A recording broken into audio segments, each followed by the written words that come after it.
Joining me now is the woman of the hour, really, Georgia Congresswoman Marjorie Taylor Greene. MTG, tell us what the hell happened this morning.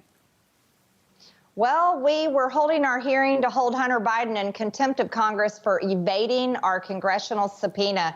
You know, Eric, President Trump's kids, Eric, Don Jr., Ivanka, all honored the subpoenas that Democrats sent. They showed up and were questioned for hours and hours. But Hunter Biden can't follow the law. He broke the law. And here we are holding our hearing to hold him in contempt of court. And Hunter Biden decides to show up like some kind of toddler, pitching a temper tantrum because he finally got caught and he was in trouble. And so he comes barging into our hearing and sits down as if he's someone innocent that needs to be paid attention to.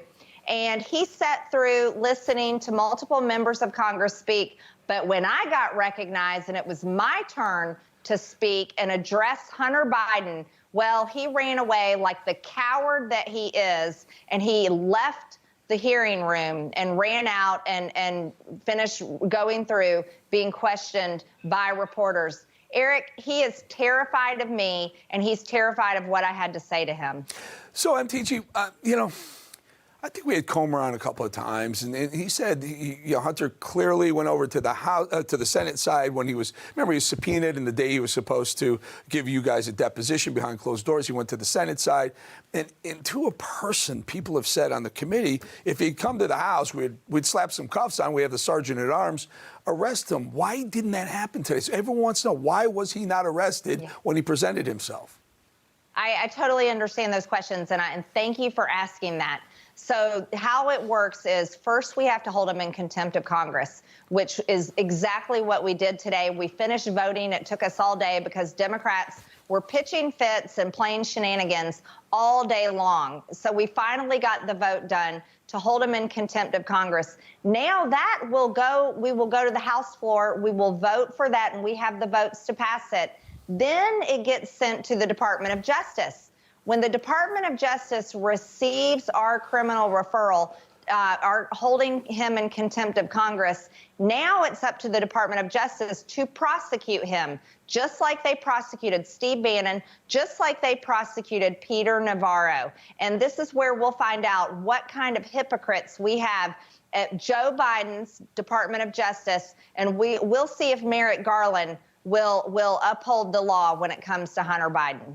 MTG, the arrogance he showed, the literal contempt when you think about it. He's being, the hearing was for whether to hold him in contempt, but if there should be no question, he shows absolute contempt for Congress.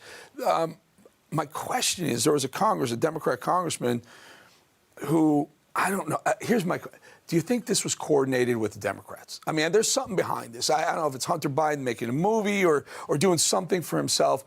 Was this just an FU to the GOP, middle finger to you guys?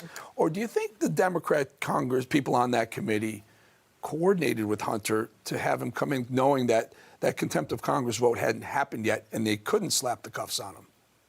Well, Eric, you're very smart, and you've been observing this for a long time, so you're right on the money. Of course, this was coordinated with Democrat members of Congress. Eric Swalwell was the one that reserved the space for him to hold the press conference outside the Senate when he refused to come in and evaded his subpoena in the first place.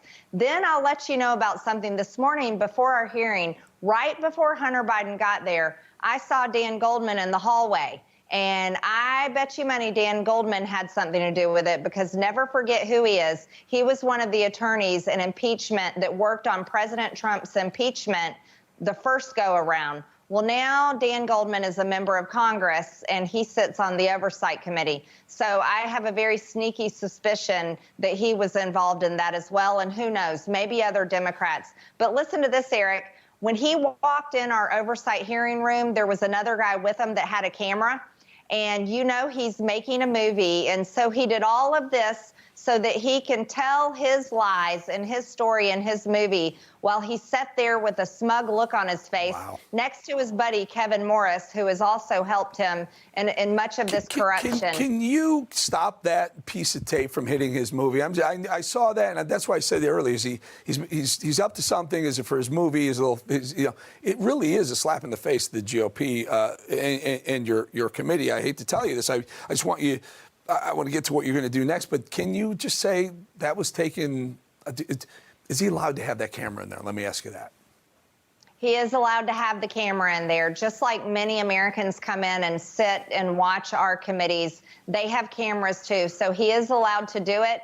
I can't do anything to stop him there, but I'll tell you right now, this is a real slap in the American people's face. And it's shocking to watch the president's son, Hunter Biden, who thinks he's above the law, to come in there like that and then refuse to hear me speak to him. And I had a lot to say, Eric. You know, we have real evidence of Hunter Biden violating the Mann Act, which is human sex trafficking. And I think he was terrified I was going to bring that up and ask him about it.